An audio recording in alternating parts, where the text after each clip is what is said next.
അപ്പോൾ പ്രിയപ്പെട്ട പക്ഷേ പാലക്കാട് കഞ്ചിക്കോടാണ് ദൃശ്യങ്ങളാണ് കാണുന്നത്. അവിടെ എന്തോ സംഭവിക്കുന്നുണ്ട്. അവിടെ RRT സംഘം ഓടുന്നൊക്കെയുണ്ടെങ്കിൽ അഗസ്റ്റിൽ നിന്ന് കുങ്കിയാൻ ഇറങ്ങിയിട്ടുണ്ടോ എന്നറിയില്ല. ജനവാസ മേഖലയിൽ തന്നെ കാട്ടാൻ തുടരുകയാണ്. ശ്രീകുമാറിൻ്റെ വാർത്തയുടെ വിവരങ്ങൾ വായിച്ചു. ശ്രീത്ത്, കാട്ടാനെ തുരത്താനുള്ള നടപടികളാണോ? തീർച്ചയായും കാട്ടാനയെ ഇപ്പോൾ കാടിന്റെ ജനവാസ മേഖലയുടെ ഒരു ഭാഗത്ത് നിന്ന് കാടിന്റെ മേഖലയിലേക്ക് കടത്തിവിടാനുള്ള ഒരു നീക്കമാണ് വനപാലക സംഘം നടത്തുന്നത്. അഗസ്റ്റിൻ എന്ന കുങ്കിയാന എത്തിയിട്ടുണ്ട്. പക്ഷേ കുങ്കിയാനെ ഇപ്പോൾ ഇതുവരെയും ഉപയോഗിച്ചിട്ടില്ല. ഇപ്പോൾ RRT സംഘം അവർ വെടിപൊട്ടിച്ചും പടക്കം പൊട്ടിച്ചുമൊക്കെ അപ്പുറത്തോട്ട് കാട്ടാനയെ കടത്തിവിടുന്ന ദൃശ്യങ്ങളാണ് കാണുന്നത്. പക്ഷേ അതിൽ കാര്യമില്ല എന്നാണ് പറയുന്നത്. ഈ ആന ഇത്തരത്തിൽ പടക്കം പൊട്ടിച്ച അപ്പുറത്തോട്ട് കടത്തിവിട്ടാലും റെയിൽവേ ട്രാക്ക് മുറിച്ച് കടന്നു വേണം മറ്റു മേഖലയിലേക്ക് കടക്കാൻ. കാട്ടാന റെയിൽവേ ട്രാക്ക് മുറിച്ച് കടന്ന് വനത്തിനകത്തേക്ക് പോകുന്നില്ല എന്നാണ് പറയുന്നത്. എന്തായാലും ഇപ്പോൾ നമ്മുടെ ക്യാമറാമാൻ രാജീവിൻ്റെ ക്യാമറയ്ക്ക് മുൻപിലൂടെയാണ് അല്പസമയം മുൻപ് ഈ കാട്ടാന ഈ പാറക്കെട്ടുകൾക്കിടയിലൂടെ കടന്ന് അപ്പുറത്തേക്ക് പോയിട്ടുള്ളത്. ഇപ്പോഴും നമ്മുടെ ദൃശ്യങ്ങളിൽ കാണുന്ന വനപാലക സംഘം ആ മേഖലയിൽ തന്നെ പടക്കം പൊട്ടിക്കുന്നതാണ്.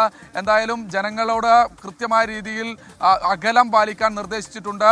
ഇത് ഒരുപക്ഷെ ഇങ്ങനെ കാട്ടാനയെ പടക്കം പൊട്ടിച്ച് കയറ്റിവിടുന്ന സമയത്ത് അത് ഒരുപക്ഷെ ജനവാസ മേഖലയിലേക്ക് അല്ലെങ്കിൽ ജനങ്ങളുടെ ഇടയിലേക്കൊക്കെ കയറി വരാനുള്ള ഒരു നീക്കം നടത്താനുള്ള സാധ്യതയുണ്ട്. അതുകൊണ്ട് കൃത്യമായ രീതിയിലുള്ള അകലം പാലിക്കണം, മാറി നിൽക്കണം എന്ന് കൃത്യമായി തന്നെ പറഞ്ഞിട്ടുണ്ട്. എന്തായാലും വനപാലക സംഘം ഇവിടെ ക്യാമ്പ് ചെയ്യുകയാണ്. RRT സംഘം ഇവിടെ ക്യാമ്പ് ചെയ്യുകയാണ്.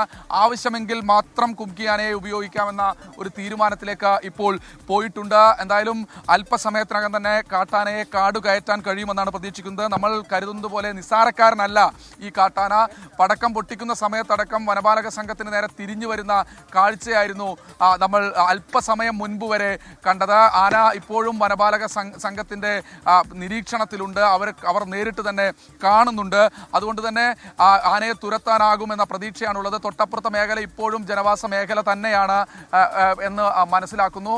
എന്തായാലും കാട്ടാനയെ ഉടൻ തന്നെ കാട് കയറ്റാൻ കഴിയുമെന്ന ഒരു പ്രതീക്ഷയാണ് ഇതിനകം തന്നെ പങ്കുവയ്ക്കുന്നത്. ഹാഷ്മി, ക്രിസ്റ്റീന.